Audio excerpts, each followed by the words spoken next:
nossos inimigos, em nome do Pai, e do Filho e do Espírito Santo. Amém. Os prezados irmãos, podem sentar.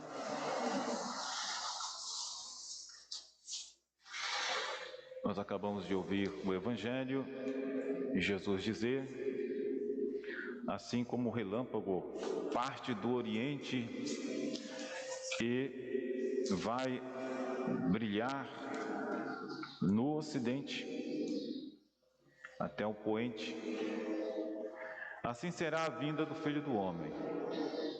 A Igreja nos propõe, meus amados irmãos, no dia de hoje, que nós meditemos sobre a vinda de nosso Senhor, sobre a parousia, que é a vinda de nosso Senhor Jesus Cristo. Jesus veio a primeira vez, humilde, manso,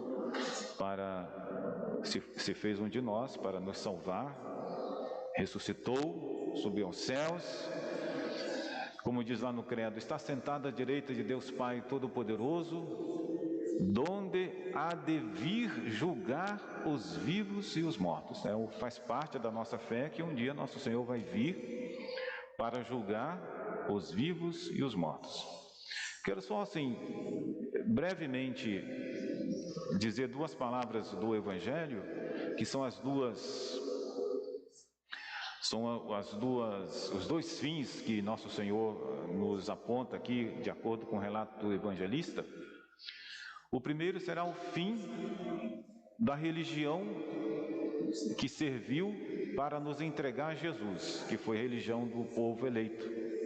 A missão dela terminou porque Jesus veio, o Salvador veio, terminou a missão da religião dos judeus, que era nos entregar o Messias. E essa missão terminou de modo que nós fiquemos sabendo. Assim, por exemplo, Jerusalém, que era a capital dos judeus, que era onde estava ali o trono, o centro da religião, eles já diziam que era o trono de Deus, aquilo foi totalmente destruído no ano 70. Porque veio Jesus cumpriu a sua missão e os judeus gostariam de continuar ali e por um desígnio da divina providência eles não têm como continuar mais ali. Havia na época de Jesus e depois dele, que Jesus ele morreu pelo ano 30 e a destruição foi no ano 70, então 40 anos depois, havia no meio dos judeus duas seitas assim bem fanáticas. Uma era a seita dos sicários, eles andavam com um punhalzinho e começaram a assassinar alguns romanos. Quem não era judeu, eles começaram a atacar para impor a religião deles. Havia também os zelotes, que era uma outra seita dos fariseus, advinda dos fariseus, começaram a provocar os romanos. Os romanos então tentaram fazer frente lá pelo ano 67, e até que os judeus venceram algumas batalhas. Aí na época era o imperador Nero que começou, depois veio um outro imperador que mandou o seu filho, já que os judeus estavam resistindo, e aí veio Tito, e no ano 70 eles foram e cercaram Jerusalém, desbarataram tudo, e aí o Evangelho que fez nosso Senhor fez essa profecia dizendo: não ficará pedra sobre pedra. E de fato, os judeus não conseguiram nunca mais construir o templo. O templo que seria o centro da religião dos judeus, o grande símbolo da religião dos judeus, foi destruído. E até hoje, por exemplo, os judeus com tanto poder de dinheiro, tanta coisa, eles tentaram reconstruir o templo, mas eles têm lá os muçulmanos. Os muçulmanos não permitem que os judeus reconstruam o templo. Eu participei uma vez de uma palestra de um grande entendido nessas coisas de judeus. Eles disseram que os judeus estão tentando comprar os terrenos, comprar as coisas, para um dia ter tudo ali em Jerusalém. Mas Até hoje eles não conseguem comprar os muçulmanos não conseguem, não aceitam vender as terras ali para os judeus terem posse de tudo e um dia construírem o templo. Porque agora toda a humanidade, inclusive os judeus, estão convidados a participar do reino de nosso Senhor, esperar a vinda do Messias, mas é a segunda vinda, como diz Jesus, virá com todo o poder e majestade e enviará os seus anjos para julgar os vivos e os mortos. Esse domingo de hoje é o domingo em que a igreja nos recorda dessa vinda de Jesus, dessa parousia em que Jesus virá com todo o poder e majestade para nos julgar. Interessante como refere o evangelista. Ele diz que nosso Senhor vai vir para nos julgar, vai haver os anjos que vão tocar suas trombetas, vão reunir todos os eleitos de todas as tribos, de todas as nações. Como diz o evangelista, Jesus enviará os seus anjos ao som de grande trombeta, reunirão os seus eleitos dos quatro ventos de uma extremidade à outra do céu. E todo mundo vai ver, não precisa de ninguém ligar a televisão, não precisa de ninguém olhar na internet. Jesus vai aparecer como um sinal que os viventes vão ver. E interessante o evangelista falar, com essa linguagem figurada, apocalíptica, que as tribos da terra, todas as tribos da terra, baterão no peito e verão o Filho do Homem vindo sobre as nuvens do céu com poder e grande glória. É essa vinda que nós aguardamos um dia, Jesus vai vir. O evangelista para por ali, Jesus vem com os anjos, reúne os anjos, e depois tem outras linguagens figuradas, tem aqui as metáforas, a metáfora da figueira, mas eu gostaria de chamar a atenção para a continuação de São Mateus, falando desse dia que nosso Senhor vai nos julgar, que é o dia do grande juízo, que a gente chama de juízo final, que São Mateus refere em seguida aqui nas palavras de Jesus. São Mateus diz assim: quando o Filho do Homem vier em sua glória, e todos os anjos com ele, porque foi o que estava ali naquele grande sermão ali sobre o templo que Jesus fez no Monte das Oliveiras, então o Senhor se assentará no trono de sua glória, e serão reunidas em sua presença todas as nações, e ele separará os homens uns dos outros, como o pastor separa as ovelhas dos bodes, e porá as ovelhas à sua direita e os bodes à sua esquerda. Todo esse palavreado para dizer que nesse dia é o dia que Deus, nosso Senhor, fará o juízo. Toda justiça será feita nesse dia do grande juízo. E Jesus diz, falando em forma de parábola, dirá o rei aos que estiverem à sua direita: vinde benditos de meu Pai, recebei por herança o reino preparado para vós desde a fundação do mundo. Ou seja, quando Deus criou o mundo, Ele já criou para isso, para nos dar uma felicidade eterna e que nós não merecemos, e a nossa participação é uma participação que é por causa da bondade infinita de Deus. E outra coisa triste, existe gente que não vai participar desse reino que nosso Senhor nos preparou. Ele vai dizer para aqueles que foram dignos, para aqueles que corresponderam: vinde benditos de meu Pai, recebei por herança o reino preparado para vós desde a fundação do mundo. Jesus fala mais algumas coisas, mas eu quero só terminar, que Jesus vai se dirigir também aos que estiverem à esquerda. Em seguida, dirá aos que estiverem à sua esquerda: apartai-vos de mim, malditos, para o fogo eterno, preparado para o diabo e para os seus anjos. Todo mundo vai ver que não é simplesmente que depende de Deus, mas depende também de nós, da nossa correspondência. São aqueles que não corresponderam ao amor de Deus, que tinham que viver a sua fé e não viveram a fé. Nós só temos esta vida para nós vivermos a nossa fé. A gente diz assim: vou viver minha fé só quando eu estiver mais velho. Meu filho, a hora de viver a fé é agora, que a gente tem vida, que a gente pode fazer. Amanhã talvez não será nosso. Então vamos praticar a nossa fé agora. Vamos corresponder com o amor de Deus agora. E o evangelista termina dizendo: e estes, referindo-se aos que estão à esquerda, irão para o castigo eterno, enquanto os justos irão para a vida eterna.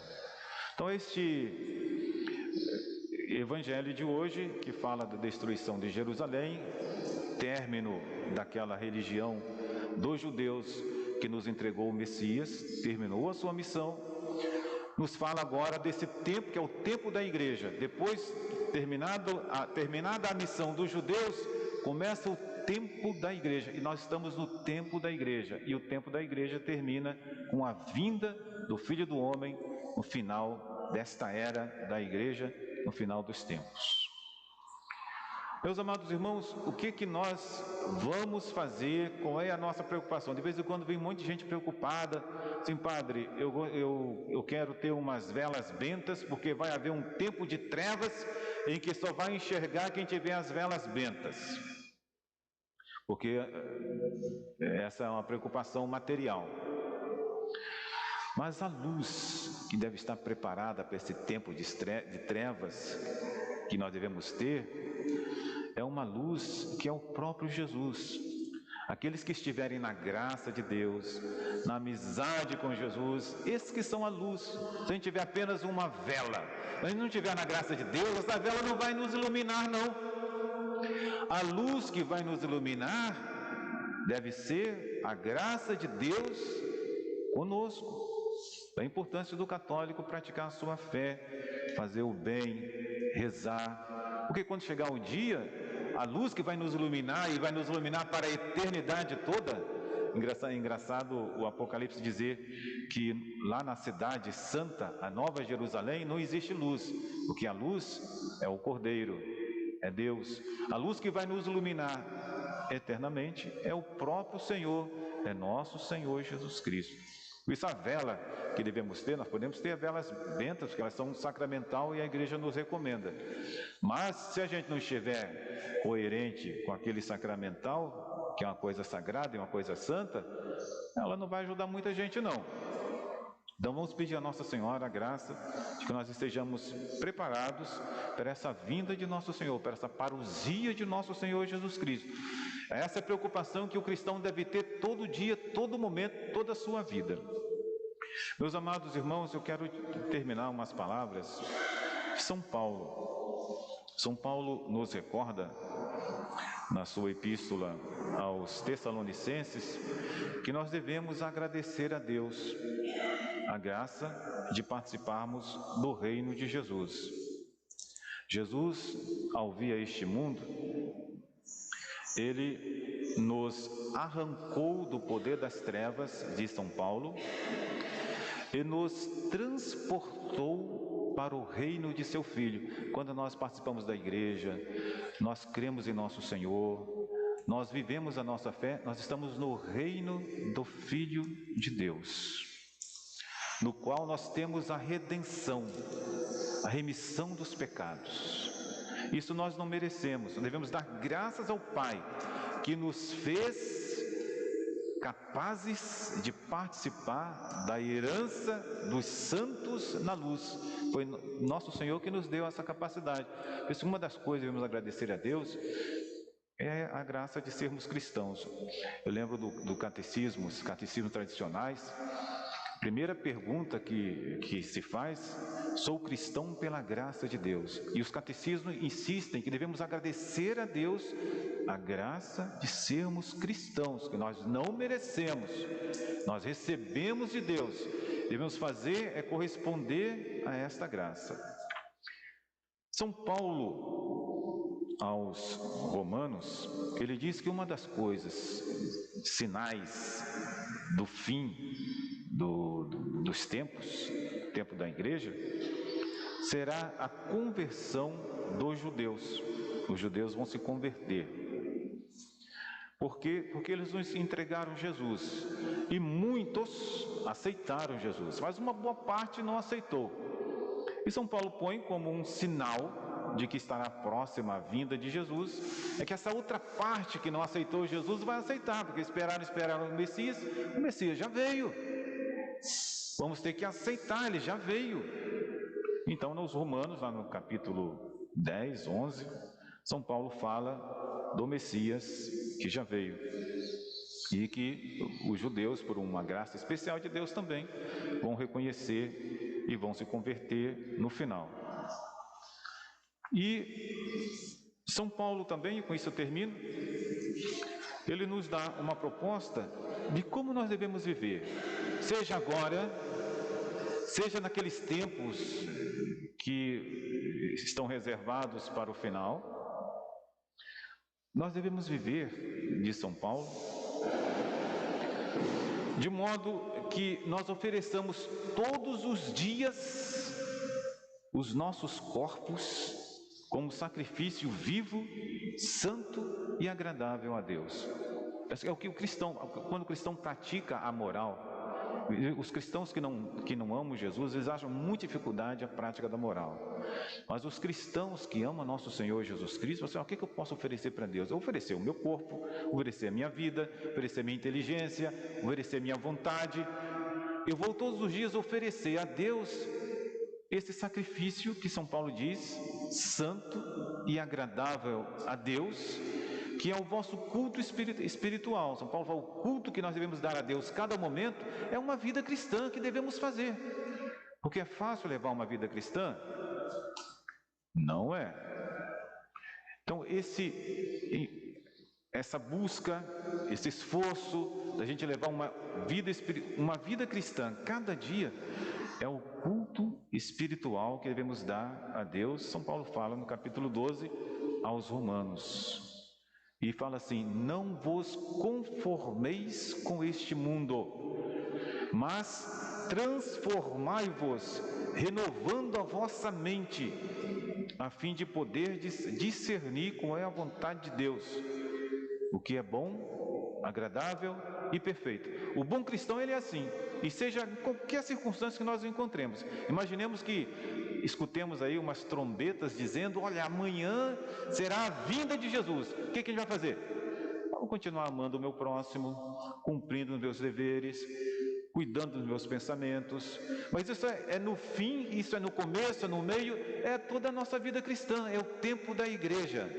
Quando Jesus aparecer, seja com terremotos, seja com sinais extraordinários, ou seja com nada, Deus vai aparecer, de repente nós vamos ver que Ele nos encontre oferecendo o nosso corpo como um culto espiritual a Deus. O nosso interior e o nosso exterior. Por isso que um cristão, ele não anda de qualquer modo, ele não anda de qualquer maneira, contra os mandamentos da lei de Deus, mas ele procura de tal maneira que o meu corpo é templo do Espírito Santo, eu vou andar de tal maneira que eu vou agradar a Deus em qualquer lugar. O cristão não é aquele que canta qualquer moda, que canta qualquer música, mas ele canta algo que as pessoas podem ouvir, e Deus até pode aparecer e receber um louvor, um agradecimento. Eu não vou cantar qualquer negócio contra os mandamentos da lei de Deus. Eu vou oferecer a Deus constantemente um sacrifício vivo, santo, agradável a Deus com a minha família. Interessante que há muitos conselhos, mas eu não posso continuar. São Paulo dá aquele conselhinho de uma vida cristã que os cristãos viviam todo o tempo. Quando a gente olha os bons cristãos, os santos, eles vivem as virtudes cristãs. Por exemplo, São Paulo diz assim: que o vosso amor seja sem hipocrisia, detestando o mal e apegados ao bem, com amor fraterno, tendo carinho uns para com os outros, cada um considerando os outros como mais dignos de estima. É o cristão, os santos, eles pensam assim. O santo, ele vai ver um pobrezinho abandonado, ele chega lá, se senta junto e tenta ajudar com toda atenção, porque é o cristianismo profundo que nosso Senhor nos manda e que sempre é assim, que nosso Senhor, quando Ele vier, que Ele nos encontre com essa disposição. Sede diligentes, diz São Paulo, sem preguiça, fervorosos de espírito, servindo ao Senhor, alegrando-vos na esperança, perseverando na tribulação. Porque assim, quando nós nos tornamos cristãos, não vem com falsidade, dizendo que vai estar tudo só progredindo, vai dar tudo bem. Vai dar tudo bem, mas às vezes não vai dar tudo bem. Mas tudo que deve estar certo é que nós estamos fazendo as coisas com justiça, com verdade, por amor a Deus, com respeito ao nosso próximo, ainda que haja uma guerra. E São Paulo nos diz: perseverando na tribulação, assíduos na oração, tomando parte nas necessidades dos santos, buscando proporcionar a hospitalidade. É um cristão que está sempre disposto a ajudar, seja qual for a circunstância em que ele se encontrar. Nós podemos ser odiados, e mesmo assim, São Paulo nos lembra: abençoai os que vos perseguem, abençoai e não amaldiçoeis. Alegrai-vos com os que se alegram, chorai com os que choram. E assim vai, meus amados irmãos, é a vida do cristão. Quando Jesus fala que Ele vai convidar aqueles que estão à sua direita para o seu reino, nós não merecemos estar ali. É uma grande graça. Agradeçamos a nosso Senhor, que nos, como diz São Paulo aos Colossenses, que nos fez, que nos transportou para o reino dos santos na luz, e que Nossa Senhora Aparecida nos dê a perseverança e que nessa parousia, essa vinda de Jesus, nós estejamos com os santos. Louvado seja nosso Senhor Jesus Cristo. Em nome do Pai, e do Filho, e do Espírito Santo. Amém.